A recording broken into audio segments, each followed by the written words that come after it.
Assalamualaikum warahmatullahi wabarakatuh. Alhamdulillah wassalatu wassalamu ala Rasulillah wa ala alihi wa sahbihi wa mawalah wa la hawla wa la quwwata illa billahi wa ba'd. Kita teruskan kajian kita, masih membahas kitab Minhajul Muslim, dan kita masuk pada pasal ketiga tentang bab al-wudu. Di sini pengarang memberikan beberapa bab.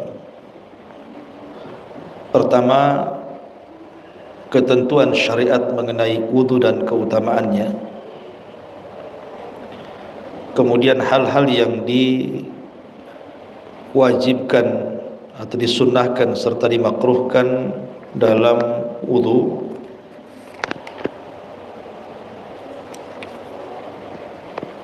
Dan beberapa hal yang nanti beliau akan jelaskan di sini. Kita masuk pada poin yang pertama. Ma'asyiral muslimat yang dimuliakan Allah Subhanahu wa taala. Adapun pensyariatan tentang wudu itu tercantum di dalam Al-Quran, tepatnya pada surah Al-Maidah ayat 6. Allah Subhanahu wa taala berfirman, ya ayyuhalladzina amanu idza kumtum ila sholati faghsilu wujuhakum wa aydiyakum ilal marafiq wamsahu bi ru'usikum wa arjulakum ilal ka'bain. Wahai orang-orang yang beriman, apabila kamu hendak mengerjakan salat, maka basuhlah mukamu dan tangan sampai kepada sikutmu. Kemudian usaplah kepalamu dan cucilah kakimu sampai dengan kedua mata kakimu. Kemudian Nabi SAW bersabda juga, la tuqbalu salatu ahadikum idza ahdatha hatta yatawadda. Nabi SAW mengatakan, salat salah seorang dari kalian tidak akan diterima jika dia memiliki hadas sampai dia berwudu terlebih dahulu. Ma'asyiral muslimat yang dimuliakan Allah Subhanahu wa taala. Pengarang memulai babnya tentang pensyariatan wudu berdasarkan Al-Quran dan juga sunnah Nabi sallallahu alaihi wasallam. Ada yang mengatakan bahwa diwajibkan atau disyariatkan wudu itu terjadi sebelum hijrah. Jadi pensyariatan wudu itu terjadi sebelum hijrah Nabi sallallahu alaihi wasallam dari Mekah ke Madinah. Dan ada yang mengatakan bahwa pensyariatan wudu ini berkenaan dengan pensyariatan salat. Jadi berbarengan. Ketika Allah Subhanahu wa taala mewajibkan salat kepada Nabi sallallahu alaihi wasallam, maka berbarengan juga dengan pensyariatan wudu.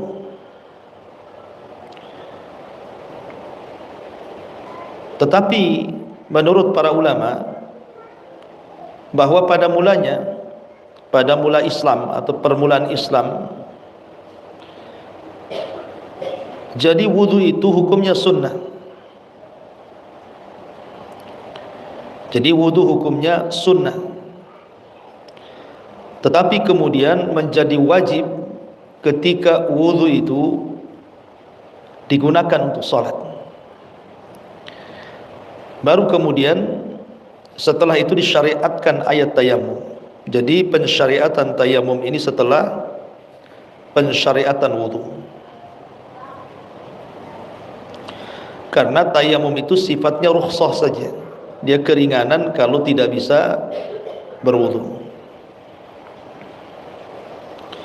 Dan itu juga sepaham dengan pendapat jumhur ahli fikih bahwa disyariatkan wudu itu di Mekah seiring dengan pensyariatan salat.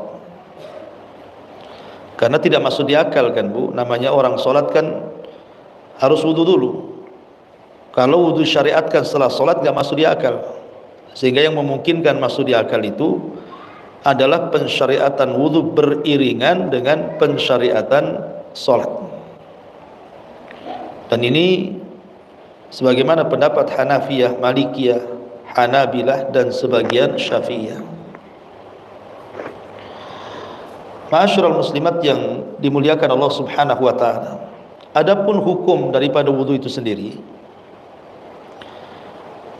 Jadi hukum wudu ini berbeda-beda, Bu. Tergantung ibadah apa yang akan dilakukan. Kalau seandainya yang dilakukan adalah salat wajib ataupun melaksanakan salat sunnah, karena wudu adalah bagian daripada syarat daripada sahnya salat, maka wudu itu menjadi wajib hukumnya, baik melaksanakan salat fardu ataupun melaksanakan salat sunnah.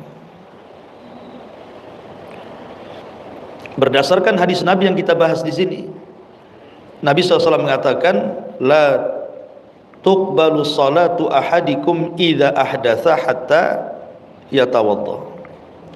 Salat salah seorang di antara kalian tidak akan diterima, apakah salat wajib ataukah salat sunnah, apabila dia berhadas sehingga dia berwudu.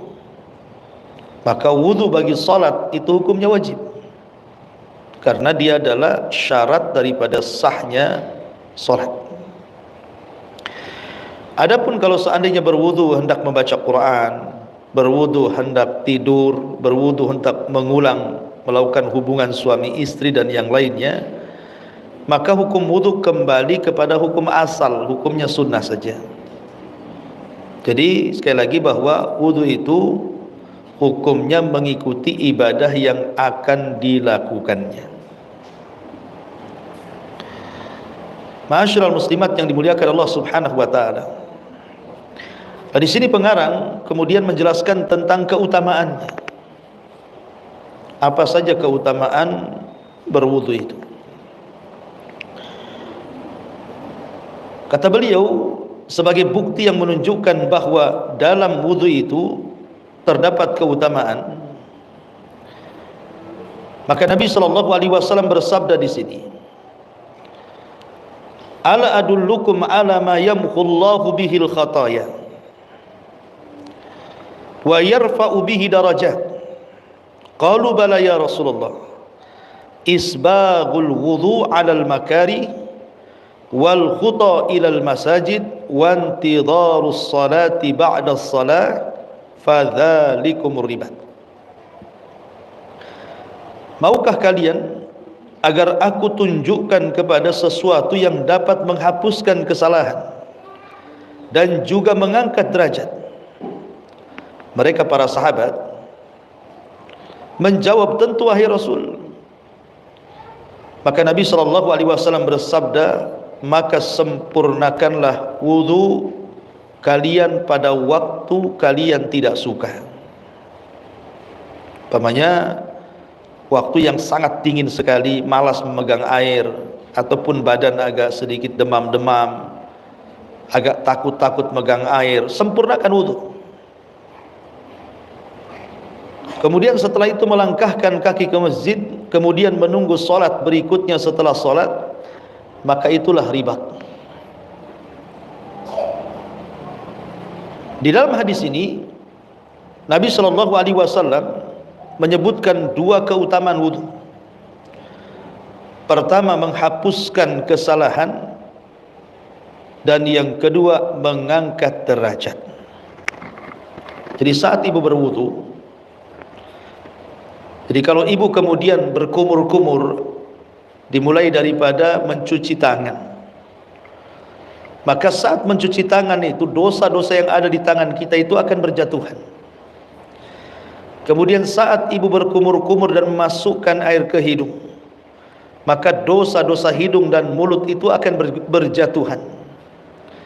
Kemudian saat mencuci wajah juga sama, saat mencuci tangan, membasuh kepala dan juga kaki, di saat air wudu itu menyentuh bagian daripada anggota wudu, lah disitulah dosa-dosa kita akan berguguran. Lebih daripada itu dalam hadis ini, wa yarfa'u bihi darajat, dan Allah akan angkat derajat, maksudnya derajat di sorga. Maka Allah subhanahu wa ta'ala akan mengangkat derajat orang yang senantiasa memelihara wudu kelak di sorga. Dalam hadis yang lain dicantumkan di sini, Rasul juga mengatakan, idza tawadda'al abdul muslimu awil mu'minu fa ghassala wajhahu kharajat min wajhihi kullu khati'atihi nadhara ilaiha bi ainihi ma'al ma'i aw akhiri qatril ma'i wa idza ghassala yadayhi kharajat kullu khati'atihi batashat hayadahu ma'al ma'i aw ma'a akhiri qatril ma'i hatta yakhruja naqiyan minadh-dhunub. Jika salah seorang muslim atau mukmin berwudu lalu dia membasuh mukanya, niscaya akan keluar dari mukanya setiap kesalahan yang dilihat oleh kedua matanya seiring dengan mengalirnya air wudu atau tetesan yang terakhir dari tetesan air wudu. Kemudian jika dia membasuh kedua tangannya, niscaya keluar setiap kesalahan yang dilakukan oleh kedua tangannya seiring dengan mengalirnya air atau tetesan air yang terakhir dari tetesan air wudunya, sehingga dia selesai berwudu dalam keadaan bersih dari dosa-dosa kecil. Lihat bagaimana keutamaan berwudu ini.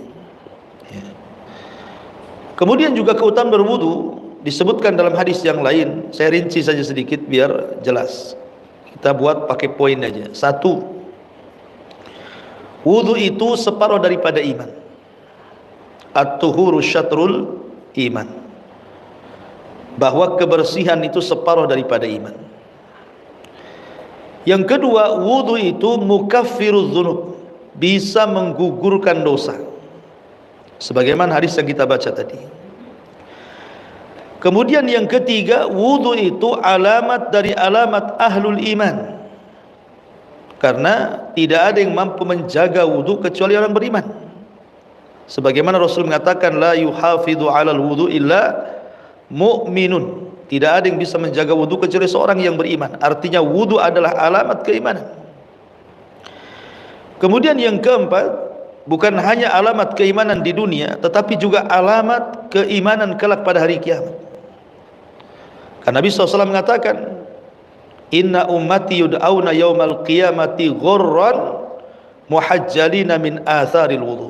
Sungguhnya umatku akan dipanggil pada hari kiamat dengan bercahaya dahinya dan bercahaya tangan serta kakinya dari bekas-bekas wudunya di dunia. Dengan itulah Rasul akan mengenali siapa umatnya dari bekas-bekas wudunya. Kemudian yang kelima, wudu itu sebab dari sebab-sebab orang masuk surga. Sebagaimana Nabi SAW bersabda dalam hadis Uqbah ibn Amir radhiyallahu anhu, di mana dijelaskan, jadi satu ketika Nabi SAW mengatakan, ma min muslim yatawadda fayuhsinu wudu'ahu thumma yaqumu fayusalli rak'ataini muqbilun alaihima biqalbihi wa wajhi illa wajabat lahul jannah. Tidaklah seorang muslim berwudu, kemudian dia perbaiki wudunya, kemudian dia salat 2 rakaat wudu, kemudian betul-betul hati dan wajahnya diarahkan kepada Allah, kecuali kata Rasul, wajabat lahul jannah, maka wajib dia masuk surga. Kemudian juga kisah Bilal ibn Rabah radhiyallahu an, itu menunjukkan bahwa wudu di antara sebab-sebab masuk surga. Karena ketika Rasul sedang Isra Mi'raj, Kemudian Nabi SAW sempat singgah di sorga. Dia mendengar suara terompah. Rupanya terompah itu adalah terompah Bilal. Kemudian Nabi SAW bertanya kepada Bilal, apa yang kau lakukan wahai Bilal? Kenapa sandalmu sudah sampai sorga? Maka Nabi SAW kemudian Bilal bin Rabah menjawab, ma tawadda'tu wudu'an illa wa qad shallaitu rak'ataini. Tidaklah aku berwudu kecuali setelahnya aku melaksanakan salat 2 rakaat, maksudnya salat sunnah wudu. Dan banyak lagi keutamaan tentang keutamaan wudu. Lah tentu wudu ini juga disyariatkan bukan hanya untuk salat saja, Bu. Ada tempat-tempat yang sangat ditekankan kita berwudu. Pertama yang sudah jelas untuk salatnya, baik salat wajib ataupun salat sunnah, dan hukumnya syarat sahnya salat. Kemudian yang kedua, disunnahkan juga berwudu untuk muazzin ketika hendak azan. Itu sunnah hukumnya, seorang muadzin sebelum azan dia berwudu. Kemudian yang ketiga, disunnahkan juga tajdidul wudu. Tajdid itu pembaharuan wudu. Ibu mau sholat tapi masih punya wudu belum batal, nggak apa-apa wudu lagi. Sunnah hukumnya. Kemudian yang keempat, wudu untuk sholat jenazah. Kemudian yang kelima, wudu untuk tilawah, sujud tilawah. Kemudian juga yang seterusnya, wudu untuk tawaf. Kemudian juga wudu untuk membaca Al-Quran. Itu sunnah hukumnya. Kemudian juga wudu untuk memegang mushaf. Ibu hendak ngaji, hendak membaca Quran, maka dianjurkan berwudu. Ataupun bukan hanya sekedar memegang mushaf gitu ya, tapi juga di sana ada wudu, disyariatkan wudu sebelum tidur. Wudu sebelum tidur juga disyariatkan. Kemudian juga wudu bagi orang yang junub ketika hendak makan, minum atau tidur. Jadi kalau ibu sedang junub dan tidak sempat mandi, kemudian ingin makan, ingin minum, maka disunahkan wudu. Baru makan, baru minum, baru tidur. Kemudian juga diantaranya wudu disunahkan ketika seorang suami hendak mengulang melakukan hubungan dengan istrinya. Maka itu diantara tempat-tempat di mana kita disunnahkan untuk melakukan wudu. Ma'asyiral muslimat yang dimuliakan Allah Subhanahu wa taala. Kemudian di sini pengarang membahas bab kedua, hal-hal yang difardukan, hal-hal yang disunnahkan, dan hal-hal yang dimakruhkan dalam wudu. Apa saja itu? Dan ini penting kita mengenal mana yang wajib, mana yang sunnah, mana yang makruh, supaya kita tidak terjerumus kepada yang makruh atau kita tidak meninggalkan yang wajib. Yang pertama, hal-hal yang difardukan dalam wudu itu, pertama niat, yaitu tekad hati untuk mengerjakan wudu sebagai bentuk ketaatan kepada Allah berdasarkan sabda Rasul, innamal a'malu binniyat. Sesungguhnya amal itu ditentukan pada niat. Kalau berwudu tanpa niat, berarti tidak dianggap wudu, dia sedang bersih-bersih saja. Jadi semua ibadah kalau ingin jadi ibadah itu didasari dengan niat, dan niat itu letaknya dalam hati, tidak perlu diucapkan. Kemudian yang kedua, membasuh muka dari bagian dahi paling atas hingga ujung dagu, dan dari pangkal telinga yang satu hingga pangkal telinga yang satunya lagi. Itulah wajah. Allah mengatakan faghsilu wujuhakum, maka basuhilah wajah-wajah kalian. Jadi wajah itu yang tampak di depan, itulah wajah. Kemudian yang ketiga, membasuh kedua tangan. Membasuh kedua tangan sampai siku-sikunya. Berdasarkan surah Al-Maidah ayat 6, wa aydiyakum ilal marafiq, dan basuhlah tanganmu sampai dengan siku-siku kamu. Kemudian yang keempat, mengusap kepala dimulai dari dahi hingga tengkuk berdasarkan firman Allah, wamsahu biru'usikum, dan usaplah kepalamu. Maksudnya dari depan ke belakang. Adapun dari belakang ke depan itu sunnah. Jadi yang wajib itu usapan dari depan ke belakang. Adapun membalik itu sunnah. Kemudian yang nomor 5, membasuh dua kaki, bukan dibasuh ya, dicuci, hingga mata kaki berdasarkan firman Allah, wa arjulakum ilal ka'baini, dan basuhlah kakimu sampai dengan kedua mata kakimu. Dan tidak cukup mengusap, karena ma'tuf atau ataf arjul itu kembali kepada muka dan tangan, bukan kepada kepala. Makanya tidak dibaca kasrah tapi dibaca nasab. Berarti sebagaimana kita mencuci muka kemudian mencuci tangan, maka kaki pun sama harus dicuci, kecuali rambut yang diusap. Kemudian yang nomor 6, tartib berturut-turut di antara anggota-anggota wudu yang dibasuh, yaitu pertama membasuh muka, lalu membasuh dua tangan, lalu menyapu kepala, lalu membasuh dua kaki. Lah itu disebut urut namanya, disebut tartib ya. Kemudian yang nomor 7, mualat berkesinambungan atau bersegera. Maknanya pelaksanaan wudu itu dilakukan dalam satu waktu tanpa ada jeda waktu.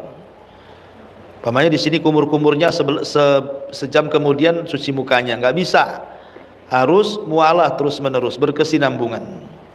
Lah 7 perkara ini disebut rukun wudu atau disebut wajib wudu. Kalau ditinggalkan tidak sah wudunya, Bu. Kalau ditinggalkan tidak sah wudunya. Apakah ditinggalkannya karena lupa, ataukah ditinggalkannya karena sengaja, ataukah ditinggalkan karena kejahilannya, tetap tidak sah wudunya. Umpamanya ada orang berwudu, Bu, kemudian mukanya nggak dibasuh. Kemudian kita katakan, kenapa mukamu tak dibasuh? Lupa Ustaz, batal wudunya, walaupun dia bilang lupa. Kenapa tak dibasuh kakinya itu? Oh iya, saya tak tahu hukumnya Ustaz, batal wudunya. Kenapa tak dibasuh tangannya? Oh iya, sengaja saya nggak basuh tangan katanya, batal wudunya. Kenapa tadi diusap kepalanya? Oh ya, nggak sengaja, batal wudunya. Baik disengaja, baik tidak disengaja, baik ingat, baik lupa, maka tidak sah, karena meninggalkan rukun itu membatalkan ibadah. Jadi dalam konteks ini 7 perkara ini bisa dikatakan rukun wudu, bisa dikatakan wajib wudu. Ini yang pertama. Kemudian yang kedua, berkaitan dengan fikihnya di sini, hal-hal yang disunahkan. Pertama, baca basmalah, Bu. Baca basmalah itu sunnah hukumnya. Baca basmalah itu sunnah hukumnya. Makanya Rasul mengatakan, la wudu'a liman lam yadhkur ismallahi alaihi. Tidak sempurna wudu seseorang yang tidak menyebut nama Allah padanya. Artinya kalau ingin sempurna wudunya, baca basmalah ya. Yang kedua, di antara sunnah wudu adalah membasuh dua telapak tangan terlebih dahulu sebanyak 3 kali sebelum memasukkan keduanya pada tempat air jika bangun tidur. Dan itu berdasarkan hadis Nabi, idza staiqadha ahadukum min naumihi fala yaghmis yadahu fil ina'i hatta yaghsila thalathan fa innahu la yadri aina batat yaduhu. Jika salah seorang di antara kalian bangun dari tidur, maka janganlah ia mencelupkan tangannya pada bejana air hingga membasuhnya terlebih dahulu 3 kali, karena ia tidak mengetahui di manakah tangan yang semalam menginap. Sehingga ada sebagian para ulama mengatakan kalau cuci tangan ini dari tidur malam maka hukumnya wajib.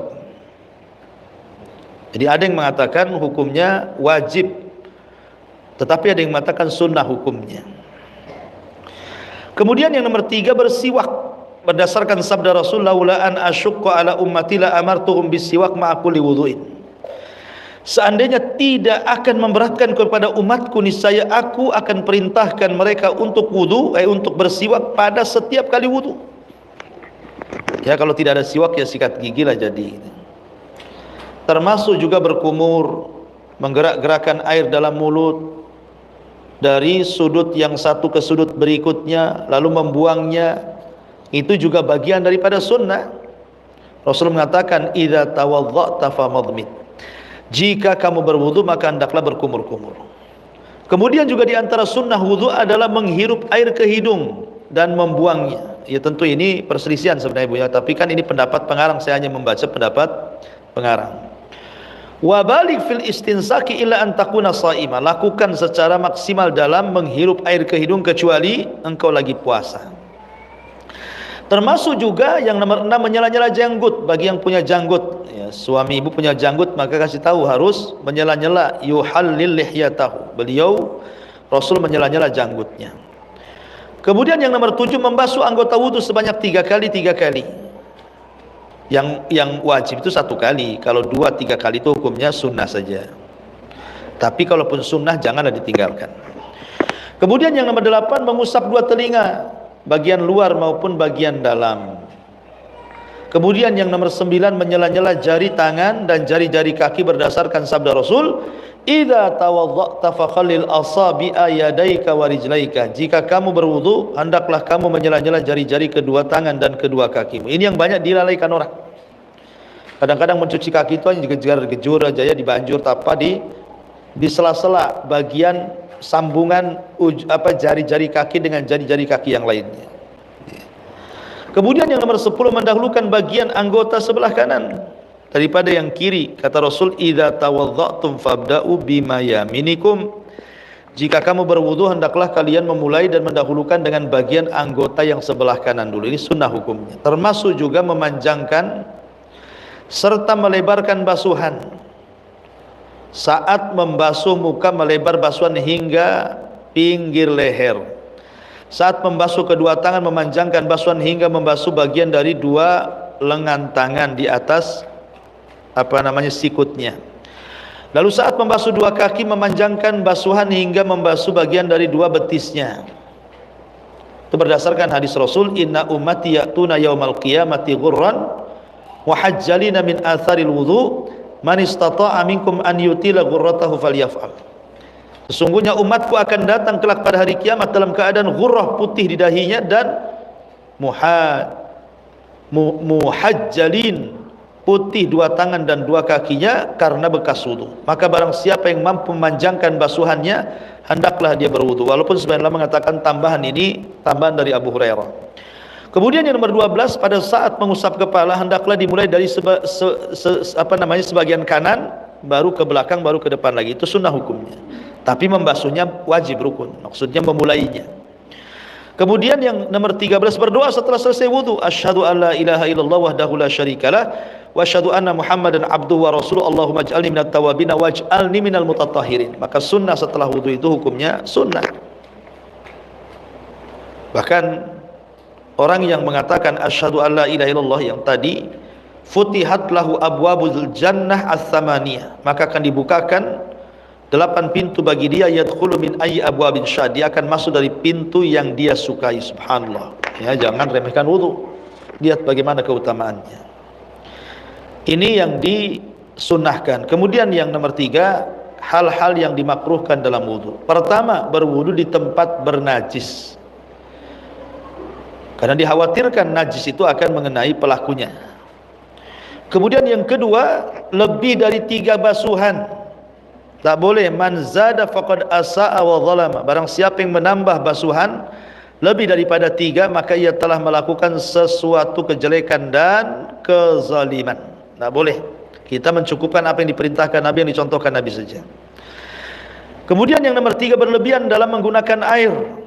Was-was, akhirnya 1 bak mandi habis karena was-was.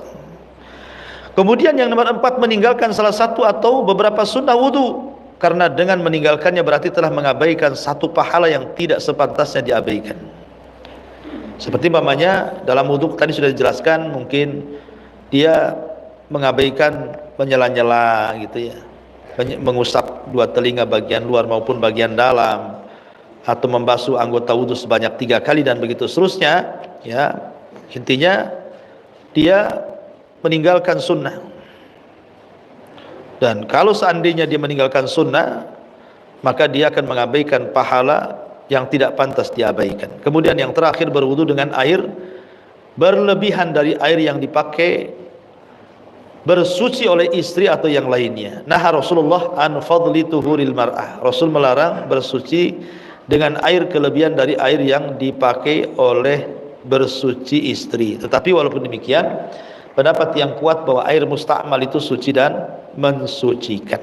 Dia tidak najis gitu, kecuali berubah warna, rasa dan baunya karena najis. Ini diantara hal-hal yang dimakruhkan. Wallahu a'lam bishawab. Mungkin sampai di sini saja. Silahkan sebelum saya tutup kalau ada yang bertanya.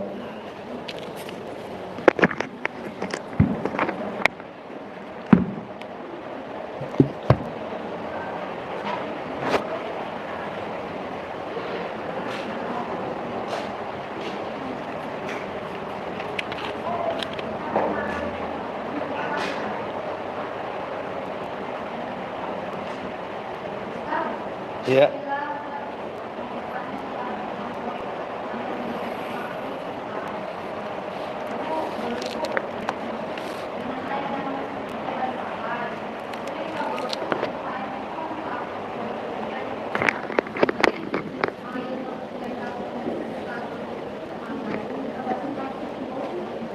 Iya, ini kan pendapat pengarang ya.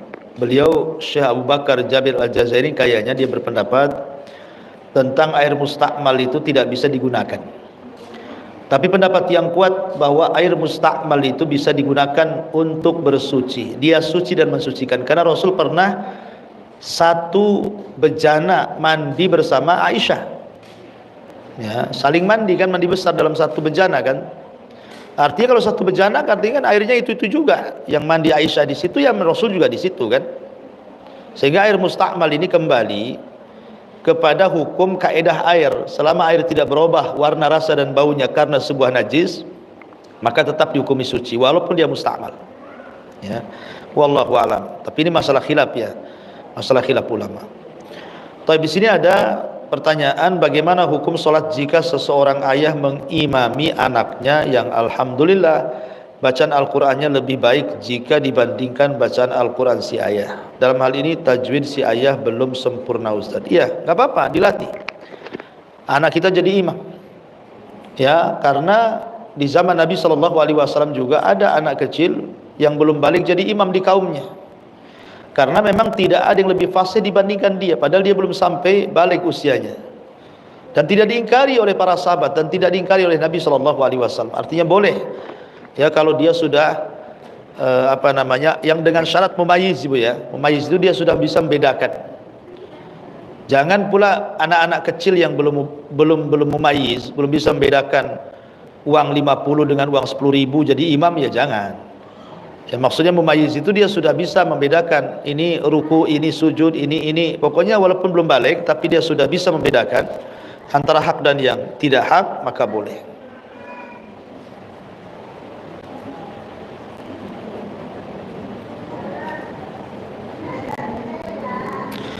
Bismillah, assalamualaikum Ustaz.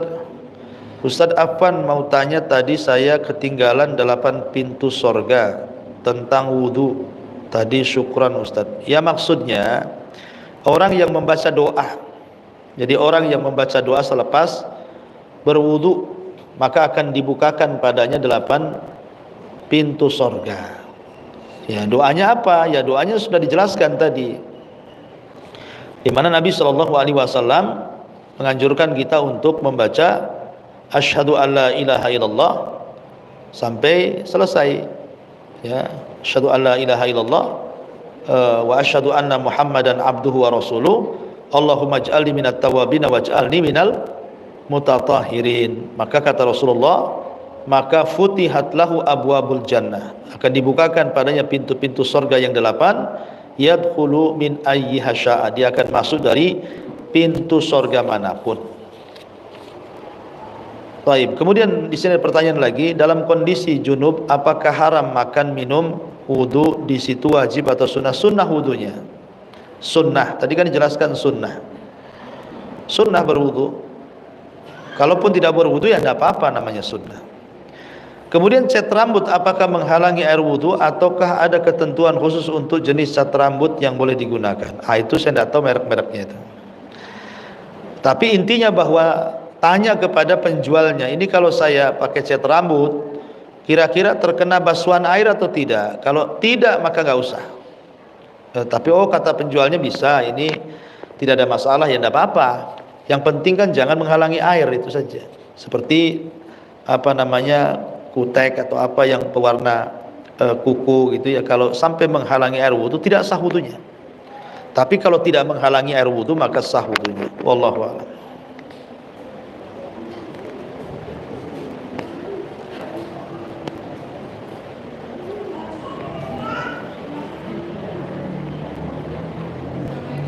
Waalaikumsalam.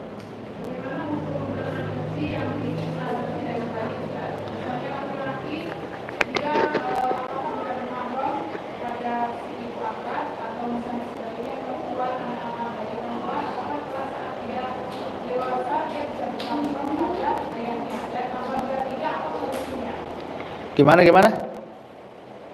Nggak dengar saya. Oh, anak angkat. Iya, terus?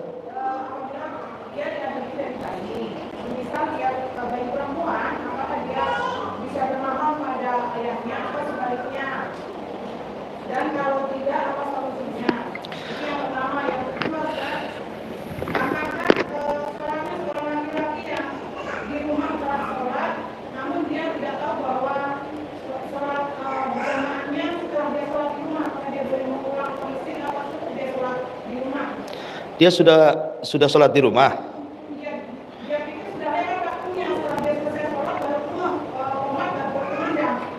Oh, berarti sholat belum waktunya.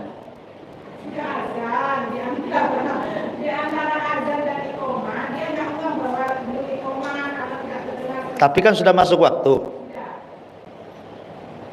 Iya. Ya.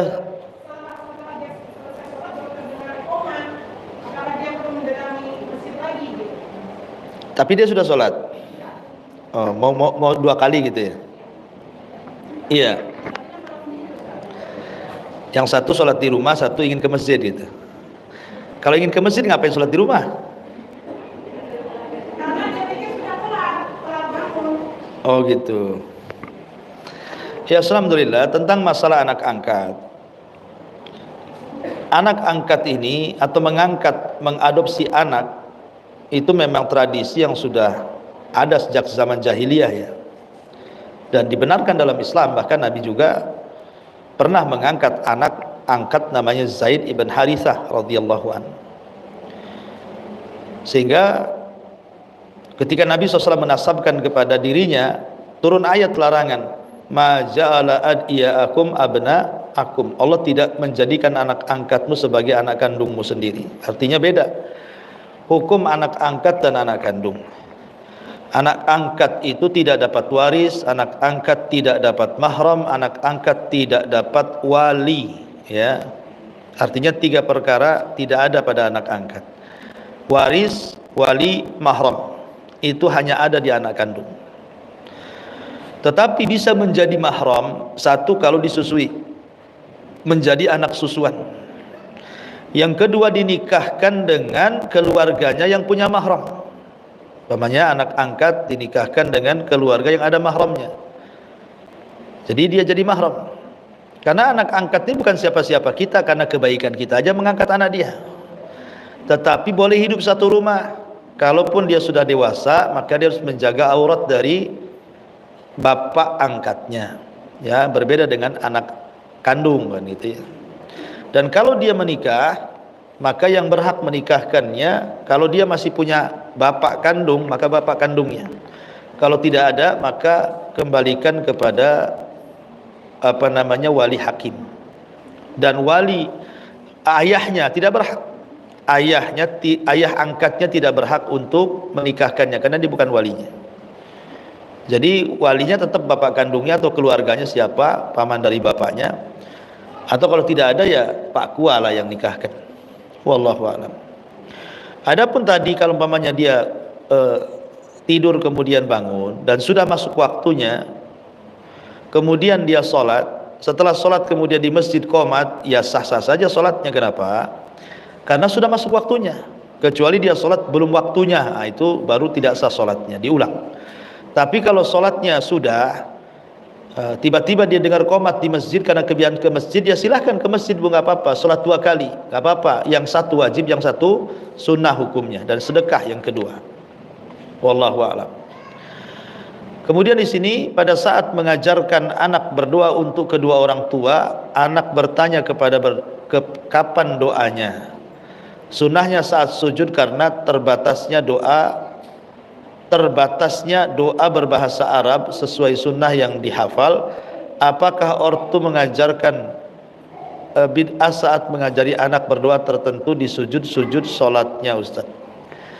Iya, doa dalam sujud itu, kalau memang kita bisa menghafal dari doa-doa yang warid dari Quran dan Sunnah, ya lebih baik lagi. Tapi kalau tidak, maka tidak mengapa pakai doa menggunakan bahasa selain daripada Arab kalau dia tidak pandai berbahasa Arab. Karena doa ketika sujud itu hanya doa tambahan. Yang penting kan subhana rabbiyal a'la, itu wajib hukumnya. Tapi setelah itu kita berdoa dengan apa yang kita kehendaki, maka boleh menggunakan bahasa selain bahasa Arab bagi yang tidak pandai berbahasa Arab. Ya, wallahu a'lam.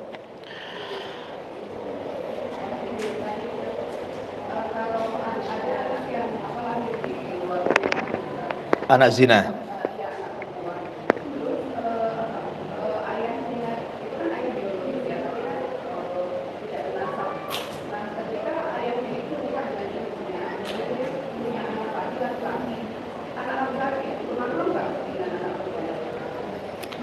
Ya, alhamdulillah. Ketika seseorang berzina kemudian punya anak, maka anak itu tidak ada hubung kait dengan ayah zinahnya, kecuali hanya sebatas anak biologis saja. Tapi kalau ayah itu kemudian si ayahnya menikah dengan ibu yang pernah dizinahinya dan punya anak, maka itu sama dengan seorang laki-laki menikahi janda yang punya anak. Berarti anaknya menjadi anak bawaan. Karena dia menikahi ibunya, maka menjadi mahram bagi ayahnya. Kalau seandainya kemudian punya anak lagi, laki-laki umpamanya, apakah mahram dengan yang anak ceweknya tadi yang pertama? Ya, mahram tetap. Jadi mahram, tidak bisa menikah.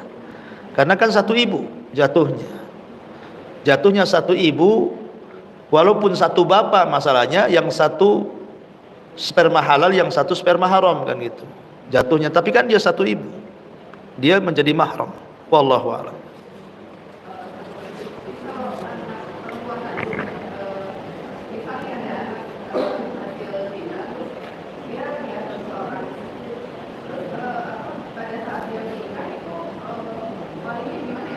Walinya wali hakim.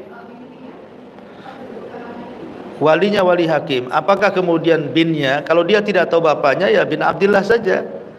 Mamanya yang dia ibunya nggak tahu, bapaknya nggak tahu, bahwa ini dititipkan anak zina, kemudian kita rawat, ya maka dia dikembalikan kepada nasab daripada, kan dia nggak ada ayahnya, bu, ya dia nasabnya ke ibunya kan, maka dia dibintikan ke ibunya, bukan kepada ayahnya.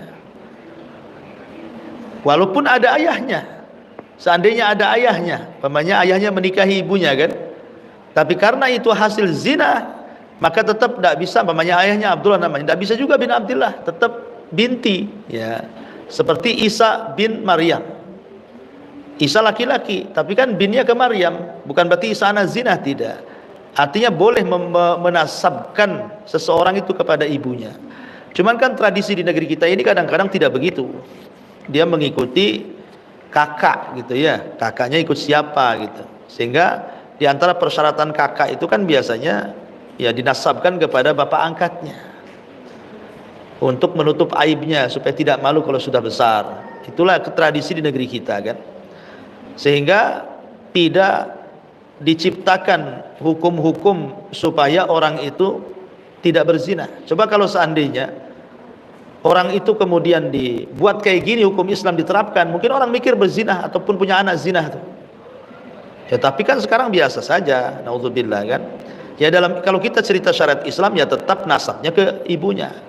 Tapi dalam kenyataannya kan tidak demikian. Biasanya dinasabkan kepada bapak angkatnya. Dan dalam Islam salah seperti itu.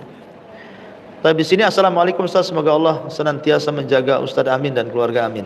Apa Ustaz, pertanyaan di luar tema, bukankah doa seorang ibu kuat dan makbul untuk anaknya? Lalu bagaimana dengan doa seorang ibu yang ahli bid'ah, apakah doanya juga untuk anak tetap makbul? Tetap. Seorang ibu itu kalau dia berdoa kepada anak, dia akan mustajab. Ya, mustajab. Seorang ibu doanya macam manapun dia mustajab kepada anaknya. Hatta seorang ibu, anggaplah dia non muslim, tapi dia mendoakan baik kepada anaknya. Tapi kalau mendoakan buruk, ya lihat sebabnya. Apakah sebabnya itu karena kenakalan anaknya, ya, atau karena kezaliman anaknya kepada orang tua sehingga orang tuanya mendoakan buruk? Karena nggak mungkin ujuk-ujuk orang tua mendoakan buruk kalau anaknya nggak salah kan, Bu? Ya, tapi ini kan pertanyaannya, bagaimana seorang ibu yang ahli bid'ah, apakah doanya untuk anaknya makbul? Tetap makbul. Karena hadisnya umum, da'watul walid liwalidihi, doa orang tua kepada anak.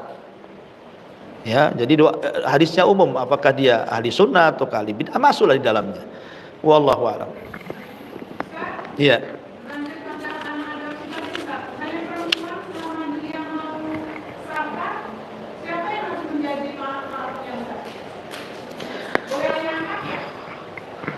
Ayah angkat bukan mahramnya, Bu.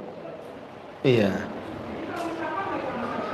Kalau mas safar ya dia harus ada mahramnya. Siapa mahramnya? Makanya kan menjadi mahram itu kalau disusui atau dinikahkan dengan yang ada hubungan mahram. Cuma dua itu saja solusinya. Kalau dia sudah besar, ya mungkin itu darurat lah istilahnya, ditemani yang aman dengan dia. Jadi jangan sendirian, jangan ayah angkatnya saja. Ya harus berdua suami istri yang nemani dia. Karena secara hukum agama dia bukan mahram. Itulah kadang-kadang. Makanya di zaman Nabi ada seorang sahabat mengangkat anak laki-laki. Kemudian setelah dewasa, risih dia kan, lapor kepada Rasul. Akhirnya kemudian caranya apa? Karena sudah besar, tidak mungkin lah sudah besar nyusu kan gitu ya. Akhirnya kemudian susunya dikeluarkan, kemudian dicampur roti, kemudian dimakan dengan roti, sampai dia kenyang, baru kemudian menjadi anak susuan dan menjadi mahram. Itu ada di zaman Nabi, terjadi seperti itu. Ya, jadi kalau seandainya tidak tahu hukumnya, wallahu a'lam, dia bukan mahram. Ya, kalau safar gimana gitu ya? Dia tidak punya mahram, ya cari keluarganya. Dia perlu keluarga enggak gitu ya? Punya kakak enggak, punya adik enggak? Dari anak siapa ibunya? Ya, kadang-kadang kan anak angkat ini kan mungkin kan terlampau banyak anak, akhirnya diserahkan satu ke kita, artinya kan dia masih punya keluarga. Jadi kita ini sebagai ayah dan ibu angkat itu hanya kebaikan kita saja, merawat anak orang kemudian kita besarkan, nggak ada hubungan apa-apa dengan dia. Wallahu a'lam.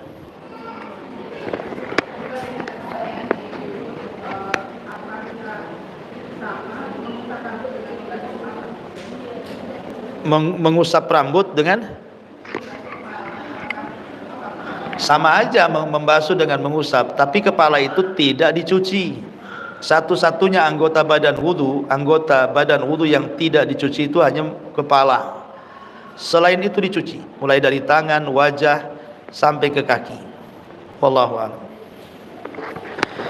Baik, sampai di sini. Subhanallah bihamdika, asyhadu an la ilaha illa anta, astaghfiruka wa atubu ilaik. Allahu ta'ala alam. Assalamualaikum warahmatullahi wabarakatuh.